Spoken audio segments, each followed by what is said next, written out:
Bonjour tout le monde, bienvenue sur la chaîne JS Tech. Aujourd'hui, je vous présente une nouvelle graveuse laser de la marque Skulfun. Alors, c'est la série S30 Ultra 22 watts pour ma part que j'ai reçue. Mais vous pouvez aussi l'avoir pour 11 watts, 22 watts ou 33 watts. Donc, c'est très intéressant, beaucoup de choix. Ensuite, c'est une graveuse qui a une zone de gravure de 600 par 600, ce qui est quand même assez grand, je vous dirais. Ma table sera peut-être pas assez grande. Il va falloir que je me mette deux planches pour compenser tellement qu'elle est grande. Ensuite, on parle de 3 sécurités. Donc, on a la clé qui est une nouvelle ajout. Donc, on peut la fermer, enlever la clé. C'est une protection pour les enfants. On a aussi un bouton d'arrêt d'urgence. Alors, c'est vraiment bien pensé. Ensuite, on a des moteurs pas à pas, 42 bits améliorés. Donc, c'est des moteurs qui sont plus puissants, qui ont plus de torque. Alors, c'est un gros plus pour ma part parce que la machine se déplace, fait quand même beaucoup de va-et-vient et on a besoin d'avoir des bons moteurs pour avoir une bonne précision. C'est le cas pour celle-ci.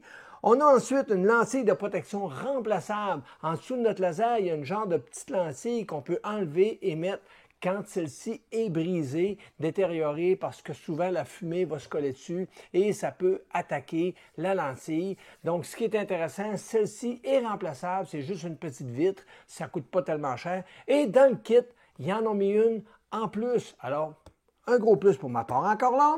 Ensuite, on a une buse par air haute pression intégrée. C'est quoi ça? C'est l'embout où ce que notre air assist passe. Ils ont conçu un système qui semblerait créer une pression plus grande et améliore la coupe du laser.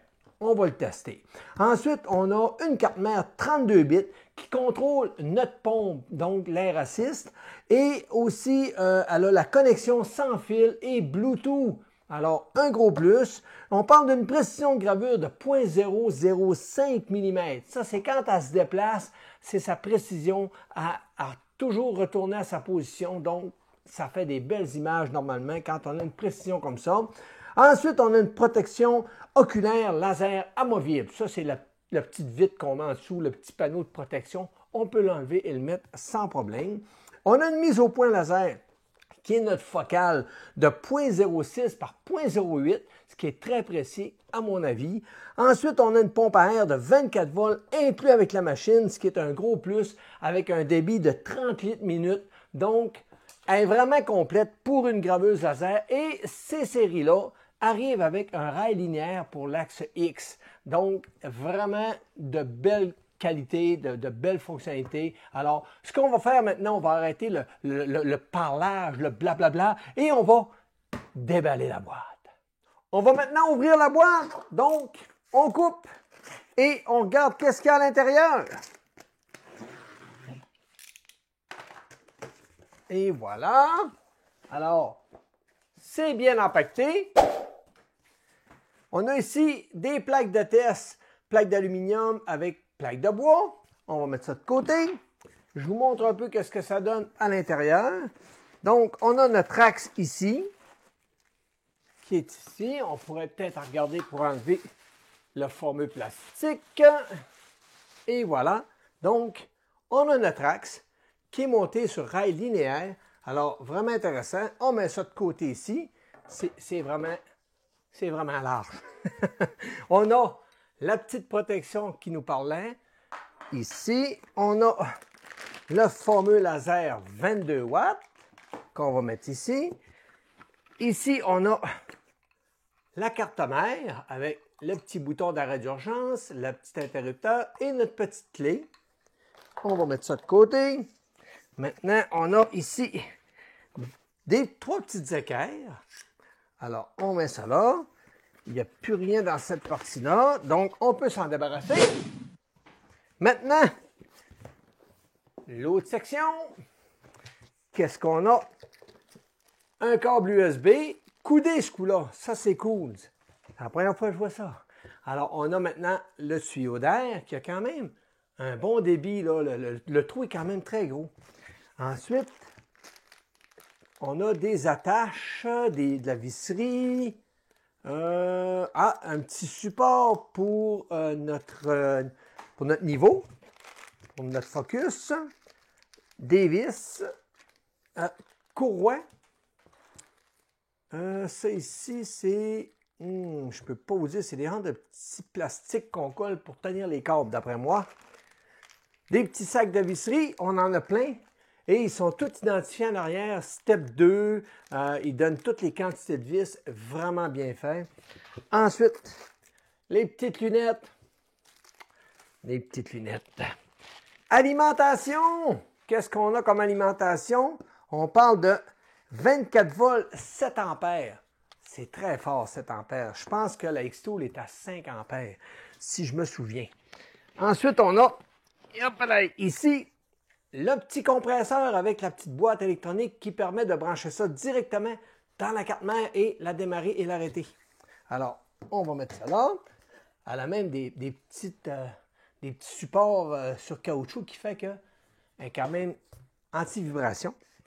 On a une petite boîte ici qui comprend la clé et toutes sortes de petits outils pour la monter.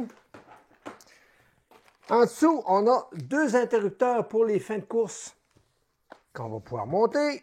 On a un autre petit boîtier ici qui est des petites pinces. On va l'ouvrir. On a des petits cils. On a le petit cache de protection qu'on peut remplacer. Des petites pinces longue nose. Comment on appelle ça? Des petites pinces à cils. Pinces à cils. Et voilà. Câble d'alimentation et les profilés. Alors, on va les sortir. Qui sont toutes graduées, bien entendu, et toutes bien identifiées sur les sacs. Donc, c'est marqué back, lui, c'est marqué front, left, right. Alors, on ne peut pas tellement se tromper. Sinon, ben, on a pas mal fait le tour. Alors, il n'y a plus rien. Alors, on peut se débarrasser de la boîte et commencer le montage. Vous me connaissez, j'ai pas pu résister à l'envie d'ouvrir le boîtier de la petite carte. Alors, on voit à l'intérieur, on a ici notre interrupteur avec la clé. On a ici l'interrupteur d'urgence qu'on appuie et qu'on déclenche en tournant. On a notre petite antenne sans fil avec la petite antenne ici qui est vraiment une belle petite antenne. On a notre interrupteur ici, l'alimentation qui est ici et la prise USB ici. On a nos drivers moteurs qui sont là avec des petits radiateurs. Donc, ils sont bien refroidis. On a possibilité de rajouter, je crois, c'est marqué ici X moteur. Et j'ai un autre connecteur qui est marqué laser. Par contre, c'est des options qu'on n'a pas tellement besoin pour ce cas-ci. On a des petits connecteurs 5 volts en surplus. Donc, la carte semble assez complète, à mon avis. Alors, très belle carte. Y a-t-il une version? C'est la SchoolFun. C'est vraiment leur carte à eux qui développent. Il n'y a pas de version, j'en vois pas. Sinon, une affaire intéressante, sur la laser, ils ont leur propre connecteur. C'est un 3 broches. Un petit connecteur vraiment de qualité. Alors, on est sûr avec ça qu'on ne devrait jamais avoir de problème avec notre laser. Voici maintenant le laser de 22 watts. C'est écrit ici. Ensuite, on a un petit ventilateur qui est ici. J'espère qu'il n'est pas trop bruyant. Le petit connecteur que je vous parlais tantôt. On a le tuyau d'RS6. Regardez comment il est gros. L'entrée d'air est énorme. C'est solide. Je le touche, là, c'est rigide. La buse ici, qui vient acheminer l'air avec un petit toit à la sortie. Donc, ça devrait créer effectivement un peu plus de pression. On a une bonne radiation ici pour refroidir notre laser. Et la petite plaque électronique est à l'intérieur ici. Donc, très beau petit module laser. J'ai bien hâte de le tester. On a maintenant ici notre axe en X qui est monté sur rail linéaire et c'est vraiment rigide. J'ai beau essayer de le bouger, c'est vraiment très, très stable. Alors, un gros plus pour cette graveuse laser-là. On a ici nos petits trous ajustables, bien entendu, avec un excentrique ici. Ensuite, dans le bout, on a notre step moteur qui est un step moteur SchoolFun. C'est vraiment écrit dessus SchoolFun. Et ils ont même le souci du détail d'écrire Y. Je ne sais pas si on le voit bien, là, mais c'est écrit Y dessus. Alors, assez dur de se tromper. Donc, on s'installe pour monter tout ça.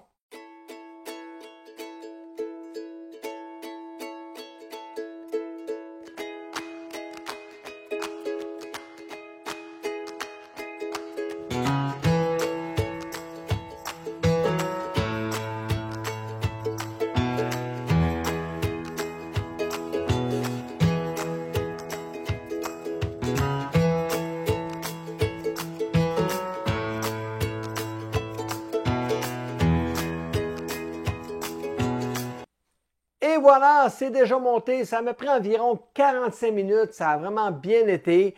Petit bémol, il n'y a aucun livre d'instruction avec la machine. Donc, vous allez devoir vous référer au manuel du modèle précédent. Parce que c'est le même montage, je vous dirais, que le modèle précédent. Alors, il n'y a aucun problème à l'assembler. Vous allez sur Internet, chercher le manuel du modèle précédent et vous allez pouvoir l'assembler facilement. Ensuite, tous les sacs sont bien identifiés, étape 1, 2, 3, 4, 5. Ça se monte tout seul. La machine est très récente, donc c'est pour ça que peut-être qu'il n'y a pas de livre encore ou de manuel de montage sur leur site. J'imagine que ça va venir dans les prochaines semaines. Ensuite, pour ce qui est du montage, j'ai eu une petite affaire à corriger. La petite poulie, on dit l'engrenage. La petite engrenage sur le moteur X était un petit peu trop par là. Puis quand je déplaçais mon axe, rendu au bout, j'entendais claquer. Il dit, oups, qu'est-ce qui se passe? C'était ma petite engrenage qui était trop par là. Je l'ai ramené. Et voilà, tout est parfait. Elle est tombée silencieuse. Sinon, la machine va très bien. Ça se connecte très bien. Un petit bémol est bruyante. Puis ça, c'est juste à cause du ventilateur du laser. C'est lui qui fait le plus de bruit. Sinon, le reste de la machine va vraiment bien. On ne l'entend pas. Alors, ce qu'on va faire maintenant, je vais faire des gravures. Puis on va regarder qu'est-ce que ça donne à la fin. On va maintenant regarder comment connecter laser GRBL. Alors, on va démarrer le laser GRBL. On va sélectionner le port COM de notre graveur et on va tout simplement connecter. Et voilà, alors si je fais un home, ça fonctionne très bien. Ma machine est en train de faire son home et je suis prêt maintenant à utiliser mon logiciel pour faire de la gravure. On va maintenant regarder pour Line Burn. Alors, on clique dessus. Une fois démarré, il nous demande de configurer notre laser. Alors, pour trouver mon laser, ça ne fonctionne pas, donc je vais devoir le créer manuellement. Alors, je vais prendre l'option GRBL. Je vais prendre l'option Serial. Je vais écrire tout simplement Sculfon Ultra. Puis moi, c'est un 22 watts. Et voilà. Je vais écrire maintenant 600 par 600, qui sont les diamètres de ma machine. Et voulez-vous autoguider? Je vais le laisser cocher. Tout ce que ça va faire, c'est quand je vais ouvrir mon Line Burn, ça va automatiquement faire un home une fois démarré. Alors, on va le faire, finish, terminé, OK. Et voilà, automatiquement, ma machine vient de faire son home. Elle est prête à fonctionner.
En conclusion, dans cette vidéo, je vous ai présenté la Sculfon S30 Ultra 22 watts et je peux vous dire que ça décape. Elle va vraiment bien. C'est très puissant comme laser. Je ne suis pas surpris du tout parce que le 10 watts m'avait impressionné et le 22 watts m'impressionne aussi. Il va vraiment bien, il est puissant, on le sent. Là. Quand on coupe avec, on voit tout de suite qu'il y a un beau 22 watts puissant. Là. Sinon, toutes mes gravures se sont bien passées. Bien entendu, le problème que je vis souvent, c'est que comme je teste beaucoup de graveuses, je veux dire laser, ben ce qui se produit, c'est que j'ai un petit peu de misère à trouver les bons paramètres parce que toutes les graveuses laser sont différentes, donc je dois faire beaucoup d'essais-erreurs, mais dans l'ensemble, je commençais à la fin à avoir vraiment la touch, comme on dit. Là. Mais sinon, la machine va bien, c'est précis, tout est parfait, ventilateur du laser,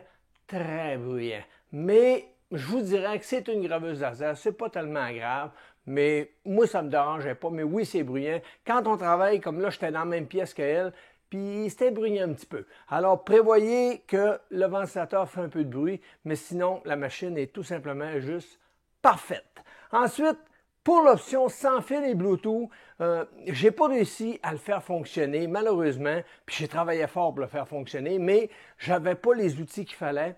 J'ai écrit à la compagnie, ils m'ont dit qu'ils travaillaient dessus puis qu'ils allaient les sortir bientôt. Donc, à prévoir le sans fil et le Bluetooth accessible via votre cellulaire ou votre ordinateur, bien entendu. Alors, je vais tout de suite vous montrer, les gravures que j'ai faites. Alors, les premières gravures n'étaient pas très concluantes, mais à la fin, ça commençait à être bien. Alors, je vous montre ça. Alors, j'ai fait une tentative de gravure sur une planche de bois, mais il va falloir que j'arrête d'acheter ce bois-là. C'est pas une belle qualité de bois, puis mes gravures ne sortent vraiment pas bien, mais oui, il y a mes paramètres qui font dur un peu. Alors, je vous montre ça. Donc, j'ai essayé de graver un genre de dinosaure. Ça a sorti, là, mais c'est vraiment pas parfait. C'est pas quelque chose que je vendrais parce que c'est pas. Ça manque d'amour. Ça manque vraiment d'amour. Ensuite, j'ai gravé sur une toile, une petite toile dure, là, mais encore là, ça commence à être bien, mais ça manque d'amour. Je vous montre ça. Et voilà. Alors, on voit quand même qu'il y a du détail. On voit un loup avec une personne à côté. C'est quand même bien, mais c'est pas parfait. Ça pourrait être pas mal mieux que ça. Alors, ça va être à peaufiner pour ça. Ensuite, j'ai fait un test de gravure sur de la céramique. J'en ai fait plusieurs de la céramique. Donc, j'ai fait, je vais vous montrer ça, une grille de test avec de la peinture que j'ai acheté, une nouvelle peinture noire. Et j'étais persuadé que la peinture noire que j'avais achetée allait me donner des bons résultats. Mais à la fin, après en avoir fait 2-3, j'ai dit non, cette peinture-là, c'est pas bon pour la gravure laser. Donc, je vais quand même vous montrer qu'est-ce que ça a donné. Alors, j'ai fait cette gravure-là. C'est pas parfait encore. C'est le même dinosaure de tantôt sur ma planche de bois. Alors, c'est pas beau. On n'aime pas ça. Ensuite, j'en ai refait un autre et c'était pas parfait encore. Donc, j'ai dit, qu'est-ce qui se passe? C'est là que j'ai dit, c'est ma peinture, c'est clair, elle n'est pas assez bonne pour faire ce type de gravure-là. Ensuite, j'ai refait sur du papier à gratter, là, les papiers scratch là, de couleur. Là. Alors, j'ai fait une grille de test, excusez, pour savoir exactement quelle puissance graver et ça l'a donné ceci. Alors là, on commence à voir quelque chose de bien. On voit toute la qualité qui est vraiment bien appliquée sur le papier. Alors, très beau pour ma part. Je suis très satisfait de cette gravure-là. Ensuite, j'ai testé avec des petites plaques cartes d'affaires. Et c'est là que je me rends compte que la couleur de la plaque a beaucoup d'importance. Alors, j'essaie toujours de faire des photos, puis je vous dirais que c'est plus adapté pour faire du vectoriel que de la photo sur ces types de plaques-là. Mais oui, quand on a des bons ajustements, des bons paramètres, on est capable de sortir des belles photos. Sinon, je vais vous montrer qu'est-ce que ça donne. Alors, j'ai fait des grilles de test et voici ce que ça a sorti. C'est vraiment pas parfait. Je vais vous le mettre à l'endroit, là, ça va être un petit peu mieux. Quand on arrive à un certain angle, on voit un peu le dessin, mais ça manque d'amour. Ça manque vraiment d'amour. Ensuite, j'ai essayé qu'une autre couleur. C'est pas tellement mieux. Voyez-vous, ça sort pas pire, mais c'est pas parfait. Il faut vraiment avoir un certain angle là, pour qu'on voit bien les détails. La qualité de la gravure est là, mais ce que ça représente, ça ne sort pas bien. Donc, c'est pas parfait. Mes paramètres ne sont pas bons. Ensuite, j'ai dit, es-tu capable de couper? Comment on est-tu capable de faire des belles coupes avec cette machine-là? Alors, j'ai vérifié et ça coupe vraiment. Alors, avec ma petite planche de pain, j'ai coupé avec une passe, sans problème, 19 mm, presque 20, okay, en une passe. Et j'étais à 80-90 de déplacement. Je suis même monté à 110 de déplacement et 80-90% de puissance. Mais idéalement, à 70 de déplacement, pour 80 de puissance, ça coupait en une passe facilement, alors que mes autres lasers, j'étais environ à 45 de déplacement pour 100% de puissance. Maintenant, j'ai dit, qu'est-ce que je suis capable de faire en une passe et en deux passes? Le maximum que je peux aller. Alors, je vous montre ça. Alors, si on regarde bien ici, comme ça, je vais vous montrer de main. La première ligne, comme ça. Première ligne, une passe. OK? On parle d'environ, j'étais, si je me souviens, à 45 pour 100%. Deuxième ligne, j'étais à 45 encore, mais j'ai changé mon focus. On voit tout de suite comment il a descendu un petit peu plus bas en changeant le focus du laser. Ici, deux passes avec le même focus que lui et ça me donnait ça. Alors, j'ai eu sans problème, j'ai été capable de couper, je crois que c'est dû. Il faudrait que je vérifie je vais vous revenir pour l'épaisseur. Alors, magie, je reviens avec mon vernis. J'avais oublié mon pied à coulisse. Donc, ça donne, la première ligne, je l'ai faite à 23,8, la deuxième à 25. Donc, j'ai été capable de couper à 25 mm en une seule passe. OK? Et la dernière ligne, en deux passes, ça m'a donné 36 mm. Alors, c'est vraiment impressionnant pour un laser de 22 watts. Alors, il performe très bien comme on peut voir. Je me suis amusé à couper mes lettres de ma chaîne dans une plaque. Ça a fonctionné, mais il aurait fallu que je le fasse en deux passes, idéalement trois passes, pour éviter que mon bois brûle. Parce que quand on arrive dans certaines épaisseurs, puis qu'on veut faire en une passe comme j'ai tenté de le faire, dépendamment des déplacements, parce que quand on coupe une ligne, c'est un déplacement qui est régulier, mais quand on fait toutes sortes de lignes, ben là, ça fait des variantes, puis c'est là que des fois qu'on manque un peu de puissance ou d'ajustement. Alors, il aurait fallu que je le fasse en deux passes. Je vous montre qu'est-ce que ça donne. Et voilà, donc, ça me donnait ça. Ça a quand même gravé en une passe ici. J'ai été capable de le couper. Ici, il m'en manquait pas gros, comme vous pouvez voir.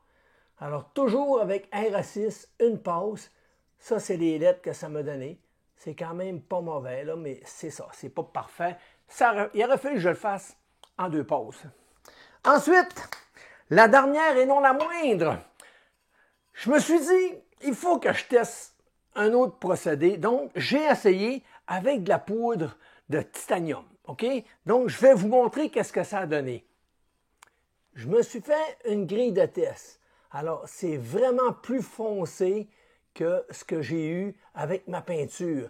Alors, c'est de la poudre que j'ai mélangée avec de l'alcool à 99%. J'ai brassé ça, puis j'ai push sur ma céramique et ça m'a donné ce résultat-là. Ensuite, j'ai appliqué les résultats et j'en ai fait une gravure. Je vous montre ça, c'est vraiment beau. Comme ça ici, on va la mettre à la droite. Alors, regardez la qualité et la beauté que ça m'a donné. Alors, on voit tous les détails. C'est vraiment bien réussi. Je suis très, très satisfait de la qualité de cette gravure. Alors, on est fiers quand on réussit à faire de quoi de bien, là.